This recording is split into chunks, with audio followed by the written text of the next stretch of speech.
Shalom, shalom, shalom. Selamat pagi masyarakat iman yang dikasih oleh Tuhan.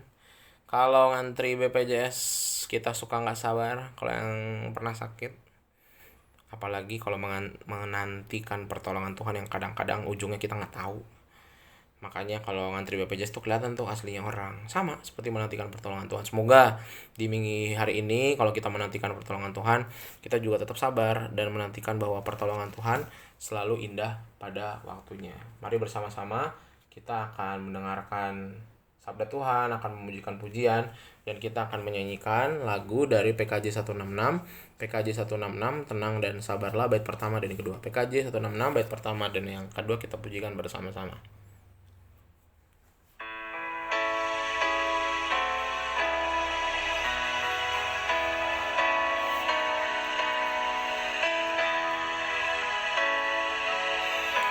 Tenang dan sabarlah, wahai jiwaku, tahan derita, jangan mengeluh. Serahkan sajalah pada Tuhanmu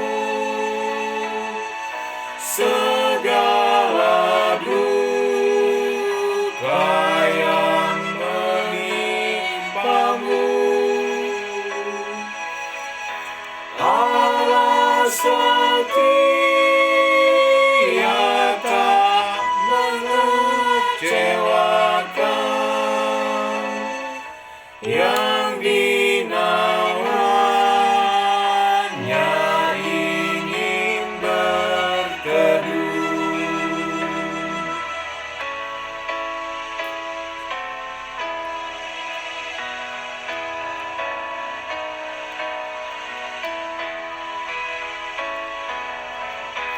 Tenang dan sabarlah, wahai jiwaku, biarkan Tuhan yang memimpinmu, sebab di tangan Allah Maha Lampau dikendalikan masa depanmu.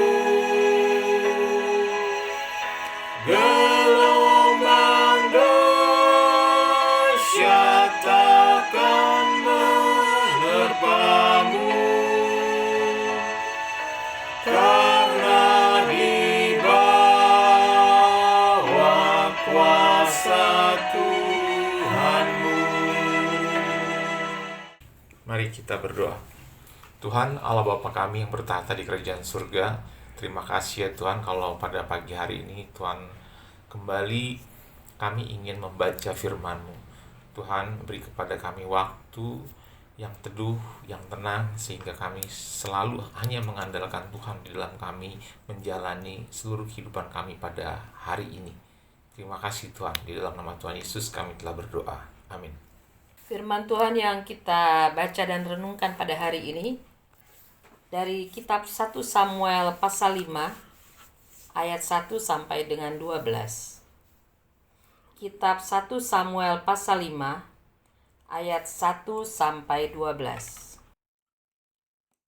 Sesudah orang Filistin merampas tabut Allah, maka mereka membawanya dari Ebenezer ke Asdod. Orang Filistin mengambil tabut Allah itu, dibawanya masuk ke kuil Dagon dan diletakkannya di sisi Dagon.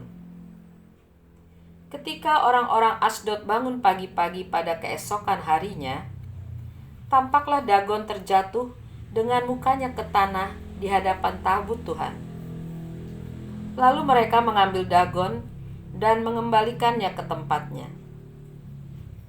Tetapi ketika keesokan harinya mereka bangun pagi-pagi, tampaklah Dagon terjatuh dengan mukanya ke tanah di hadapan tabut Tuhan. Tetapi kepala Dagon dan kedua belah tangannya terpenggal dan terpelanting ke ambang pintu. Hanya badan Dagon itu yang masih tinggal.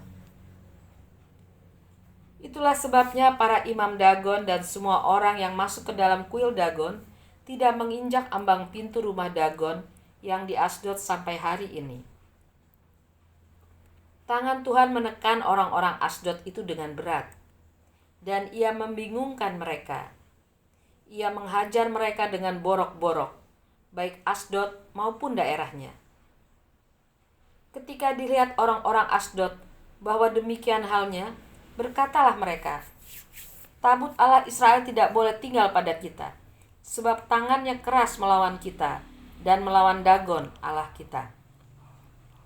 Sebab itu mereka memanggil berkumpul kepadanya semua raja orang kota Filistin dan berkata, "Apakah yang akan kita lakukan dengan tabut Allah Israel itu?"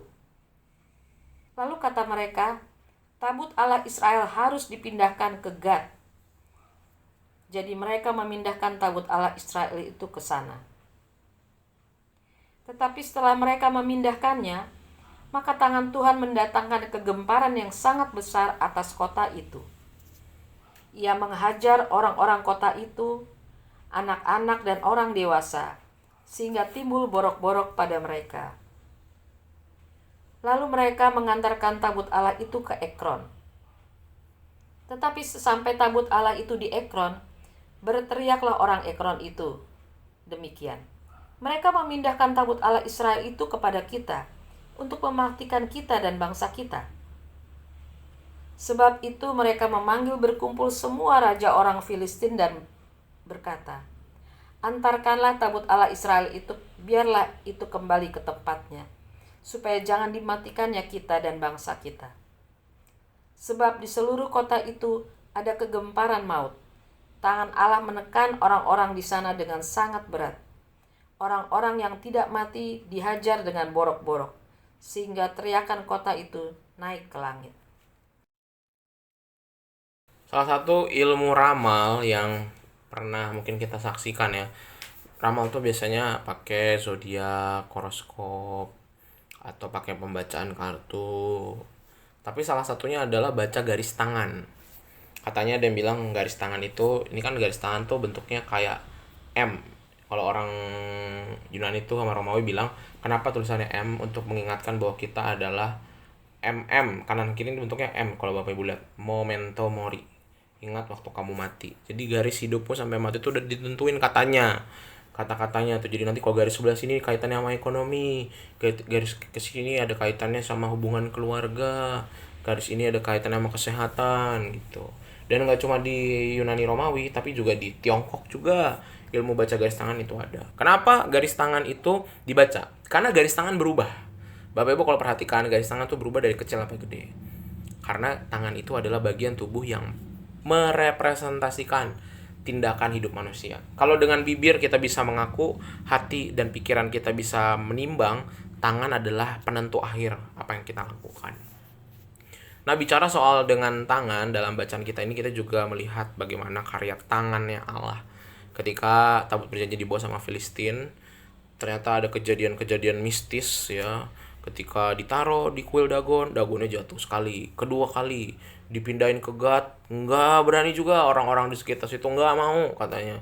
Ini Allahnya Israel tuh ternyata nggak mau dipindahin jauh dari tempatnya gitu. Karena tabut perjanjian adalah simbolisasi hadirnya Allah. Allah sih ada di mana-mana. Allah Israel tuh selalu di mana, Allah kita ini adalah Elohim ini di mana-mana. Tapi itu menjadi simbol bahwa bagaimana rupanya tangan Allah itu bekerja dan tangan Allah kita melampaui tangan Allah dari dewa-dewa kecil yang ada di tempat-tempat orang pada masa itu. Nah, kalau tangan Allah yang luar biasa ini aja berkarya menunjukkan bahwa Allah itu satu. Bukan hanya mengasihi umatnya, kedua berkuasa atas apapun. Tapi tangan Allah yang ketiga, tangan Allah itu tidak tinggal diam. Dia aktif, dia berkarya. Dan kita ini manusia adalah orang-orang yang ada di tangannya Allah. Bapak Ibu Saudara, kalau kita menjadi orang-orang yang menjadi bagian dari tangan Allah ini, untuk apa kita khawatir? Kadang-kadang kita terlalu banyak mikir kayaknya sih, overthinking ketika kita menghadapi tantangan dan pergumulan hidup. Kadang-kadang kita buat baal-baal lain dalam hati kita. pekerjaan kita yang terlalu kita agungkan, pelayanan kita yang terlalu sering kita utamakan, keluarga kita yang kadang-kadang kita banggakan, pencapaian-pencapaian masa lalu yang kayaknya kayak trofi gitu loh. Masa lalu kita kayaknya lebih berjaya daripada masa kini. Ingat, segala sesuatu akan berlalu, tapi yang tidak pernah berlalu adalah firman dan tangannya Tuhan. Semoga di minggu-minggu ini, di hari-hari ini, mari sama-sama kita melangkah, dan tangan Allah juga tidak akan tinggal diam. Dia berkarya terus kok. Cuman mungkin nggak selalu depan muka kita kok. Emang kita sehebat apa sih kalau Tuhan mau berkarya harus izin dulu sama kita? Tuhan tetap berkarya kok. Dalam sakit penyakit Bapak Ibu, Allah sedang bekerja. Dalam kehidupan Bapak Ibu keluarga yang mungkin sedang ada masalah pergumulan dengan sanak saudara, Tuhan juga sedang bekerja. Dalam pelayanan pun, ketika kita mentok, ketika kita tahu Tuhan ini harus gimana, Tuhan sedang berkarya kok.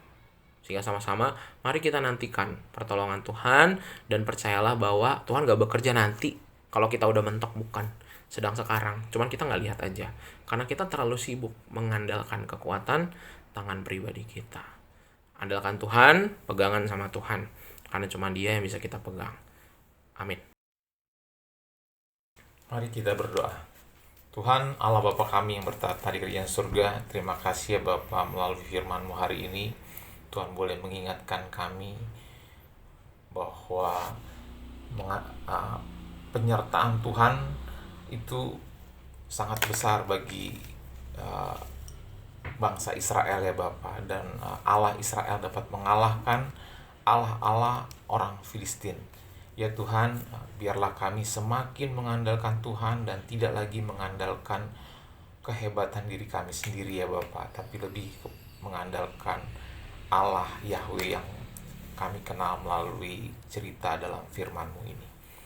Ya Tuhan, pimpin kami dalam perjalanan hidup kami pada hari ini seperti apa yang kami telah baca. Di dalam nama Tuhan Yesus kami telah berdoa dan mengucap syukur. Amin. Amin. Selamat pagi, Tuhan Yesus memberkati, tetap bersemangat.